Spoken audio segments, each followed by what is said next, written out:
today we are with Mr. Sangram Chogle, the king of bodybuilders in India. First of all, to know your experience about body power. Body power is excellent because नाम में आपको पता चलेगा कि you have to sure body's power. So अगर यहाँ पे आके आप बॉडी की पावर दिखा रहे हो, तो यहाँ पे इतने सारे वेंडर्स आ रहे हैं.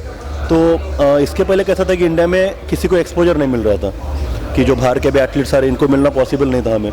तो बिकॉज ऑफ निकाटन बॉडी पर यहाँ पे आ गए हैं, बहुत सारे वेंडर्स हैं यहाँ पे, तो उनको मिलने का चांस हमें मिल रहा है. देन हमें बहुत सारा एक्सपोजर मिलेगा. अगर एक्सपोजर मिलेगा तो जैसे कि बाहर के body builders, famous body builders बहुत सारा इस फील्ड में करियर करे जो इंडिया में नहीं हो रहा है, तो उसके लिए बहुत ही इंपॉर्टेंट है बॉडी पावर. जैसा कि आप काफ़ी टाइम से हम आपको लास्ट ईयर भी बॉडी पावर देखा, उससे लास्ट ईयर बॉडी पावर में देखा, तो जैसे अब जो बॉडी पावर में जो चेंजेस आ रहे हैं, लास्ट ईयर में क्या चेंज था, इस बार क्या चेंज है, कुछ ऐसा थोड़ा सा शेयर करना चाहेंगे. देखिए कैसा था कि फर्स्ट ईयर में जब था कि मैक्सिमम लोग आ रहे थे फॉरेन के एथलीट को देखने के लिए, है ना, कि जो क्रेज़ उनका था. लेकिन 2-3 साल से इंडिया में इतना बॉडी बिल्डिंग बढ़ रहा है, इंडिया में इतने एथलीट्स अच्छे आ रहे हैं, तो अभी आजकल क्या हो रहा है कि इंडियन एथलीट्स को देखने के लिए भी क्राउड बढ़ रहा है. तो यानी कि क्या हो रहा है कि because of body power Indian athlete ज़्यादा प्रमोट हो रहे हैं. इंडियन एथलीट्स में जो टैलेंट है वो बाहर निकल रहा है. इंडियन एथलीट्स में जो फिटनेस का क्रेज़ है, इंडियन लोगों में जो फिटनेस का क्रेज़ है वो बाहर निकल रहा है. इसके कारण क्या हो रहा है कि आजकल लोगों में अवेयरनेस बढ़ रहा है. तो अगर इस साल में देखेंगे आप, तो निक ने भी मैक्सिमम इंडियन एथलीट्स को लिया हुआ है और बाहर के जो एथलीट्स वो कम आ रहे हैं. तो यही हो रहा है कि आजकल इंडिया में ज़्यादा फिटनेस क्रेज़ हो रहा है. तो दिस ईयर से इंडियन लोगों को ज़्यादा प्रमोशन मिल रहा है. So this is the changes in body power. आपके क्या फ्यूचर प्लान्स है अभी बॉडी बिल्डिंग के लिए? फ्यूचर प्लान है तो एक बहुत अच्छा प्लान है. Maybe I will join Nick Ordon with this company और we are launching some things together.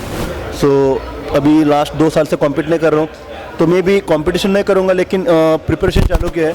तो मैं भी गेस्ट पोजेस वगैरह करना चालू करूँगा और coming with 1-2 movies this year. So ये सब प्रोजेक्शन है. आप कितने घंटे वर्कआउट करते हैं जिम के अंदर? मैं तो फिलहाल 1.5 या 2 घंटा ही करता हूँ वर्कआउट. यानी उतना ही करना चाहिए, लेकिन बहुत ज़्यादा मिथ हो गए कि बॉडी बिल्डर को 8-10 घंटा वर्कआउट करना पड़ता है. ऐसा बिल्कुल नहीं है. तो अगर आजकल के जो अगर फिटनेस ट्रेंड देखेंगे आप, तो आपको मैक्सिमम 2 घंटा बहुत ज़्यादा हो गया वर्कआउट. 8 या 9 घंटा करने की ज़रूरत नहीं है. तो मैं 1.5-2 घंटा वर्कआउट करता हूँ बस. क्योंकि जैसे मैं देख रहा हूँ कि आजकल जो काफ़ी जो यंग लड़के हैं वो सोचते हैं कि मॉर्निंग में जिम जाएं, उसके बाद शाम को भी जिम जाएं, तो ऐसा क्या डबल टाइम वर्कआउट करने से क्या बॉडी जल्दी बनती है? नहीं, एक्चुअली क्या है कि वो बहुत ज़्यादा पैशनेट हो गए, तो उनको क्रेज इतना बढ़ गया ना कि उनको लगता है कि मैं ज़्यादा एक्सरसाइज करूँगा तो मेरा बॉडी अच्छी बनेगा. तो ऐसा कुछ है नहीं, लेकिन वो कर सकते हैं. उनको स्प्लिट करना पड़ेगा वर्कआउट. जैसे कि अगर मॉर्निंग में कर रहे हो तो आप एक मसल ग्रुप करो, इवनिंग में कर रहे हो तो दूसरा मसल ग्रुप करो. अगर आप मोर एक्सर्शन करोगे आपके बॉडी का, तो आपके बॉडी को लॉस हो सकता है. तो कैसे कि वो ज़्यादा एक्साइटमेंट में कर रहे हैं, अगर वो थोड़े दिन के बाद करेंगे, जैसे बॉडी पावर आएगा, कॉम्पिटिशन आएंगे, तो बहुत ज़्यादा वर्कआउट करेंगे. थोड़े दिन के बाद रुक जाएंगे, एक बार पता चलेगा कि बॉडी को क्या नीड है, तो डेफिनेटली वो कम हो जाएगा. लेकिन अच्छी बात है कि मैक्सिमम जिम में विजिट हो रहे हैं सबके. जैसे कि अब धीरे धीरे इंडिया के अंदर फिटनेस इंडस्ट्री बहुत बढ़ती जा रही है, तो कुछ आप इसके बारे में कहना चाहेंगे? हाँ, बहुत अच्छी बात हो रही है, क्योंकि इंडिया में कैसा था कि फिटनेस पहले से अच्छा है. इंडिया रेसलिंग का मतलब आप मदरलैंड बोल सकते हैं इंडिया को. रेसलिंग इंडिया से चालू हो गया, कबड्डी इंडिया से चालू हो गया. ये बाकी की जो एक्टिविटीज़ थी, जैसे रेसलिंग में बहुत ज़्यादा इंडिया को डिमांड था, तो ये ज़्यादा हो रही थी इंडिया में. क्रिकेट को बहुत ज़्यादा चल रहा था. लेकिन अब क्या हो रहा है कि ये बॉडी पावर आ गया है, देन मैक्सिमम एक्सपोज यहाँ पे हो रहे हैं, तो लोग फिटनेस की तरफ बढ़ रहे हैं, यानी उनको बॉडी बनाने का शौक बन रहा है.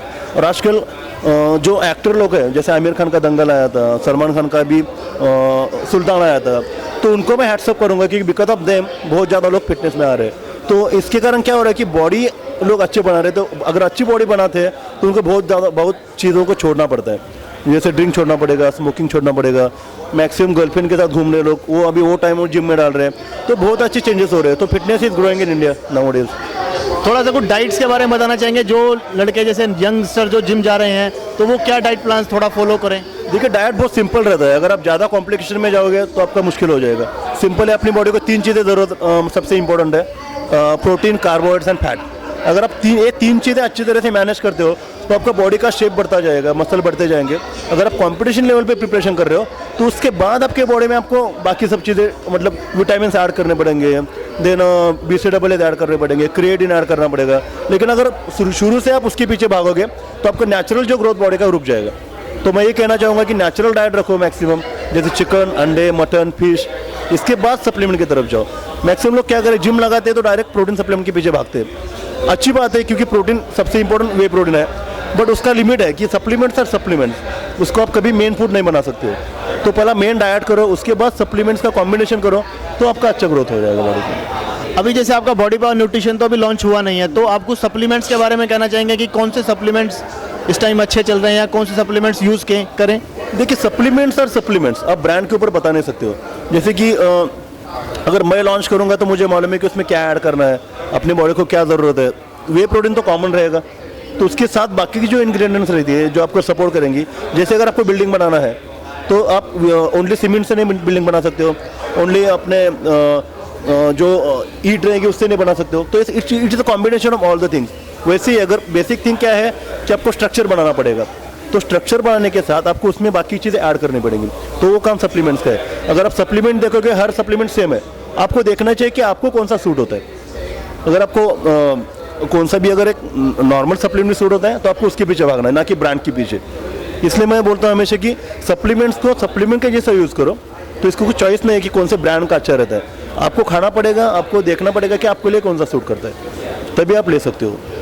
अब जैसे ये आजकल जो यंगस्टर्स हैं वो सोचते हैं कि बॉडी बिल्डिंग एक बहुत शॉर्टकट बन गया है कि स्टड्स की लाइन पे जाएंगे, स्टड यूज़ करेंगे तो बहुत जल्दी उनकी बॉडी बन जाएगी। उसके बारे में आप कुछ कहना चाहेंगे? नहीं, बिल्कुल गलत है। कौन सी भी चीज़ शॉर्टकट से नहीं मिल सकती है। अगर आप स्टेरॉइड्स के पीछे भागते हो तो देखिए कि कौन सी भी चीज़ अगर शॉर्ट टर्म आप करोगे तो उसका लॉन्ग टर्म आपको लॉस हो जाएगा। इसलिए आप हर चीज़ एक लॉन्ग टाइम से सोचिए, क्योंकि लाइफ, आपका लाइफ बहुत इंपॉर्टेंट है। अगर आप कुछ भी चीज़ें मैक्सिमम अगर देखते हो आप, तो मेडिसिन हम कब लेते हैं? जब आप बीमार पड़ते हो, तो बराबर है। तो अगर आप कंटिन्यू उसके ऊपर डिपेंड रहोगे तो आप कंटिन्यू बीमार ही रहोगे। तो इससे अच्छा है कि बहुत सारे लोगों को लगता है कि अगर कोई रॉयड्स पे जाता है तो उसे बॉडी इमीडिएट बनती है, लेकिन ऐसा नहीं है।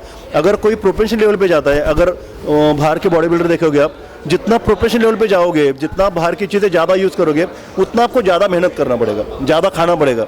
तो बेसिक क्या है कि खाना और मेहनत, उसके साथ अगर आप कॉम्बिनेशन उसका करते हो, उसका काम रहेगा 10%। अगर आप 100% इसके ऊपर डिपेंड रहोगे तो आपका बॉडी खोखला बन जाएगा। तो सिंपल है कि आप जब आपको नीड है तभी उसका यूज़ कीजिए, बाकी टाइम पे आपको खाने पे ज़्यादा ध्यान देना पड़ेगा। वर्ल्ड वाइड आपके काफ़ी फैंस हैं, तो आप अपने फैंस को कुछ मैसेज देना चाहेंगे हमारे फिटनेस गुरु चैनल के through? Yeah, definitely. So I would like to tell all my fans from abroad. Now India is growing, and you have to come to India. Before that, we need to come to outside of India, but now India is growing. So my friends, you need to come here to meet us now, because now Indian bodybuilders and Indian athletes are growing a lot. So in future, definitely you will come to meet us, and we will love to meet you. Maybe this time I am coming to UK in April to meet you all. But in future, definitely, you are invited to India, and you are always welcome to India. Thank you so much. We want to say something about our magazine Fitness Guru. Yeah.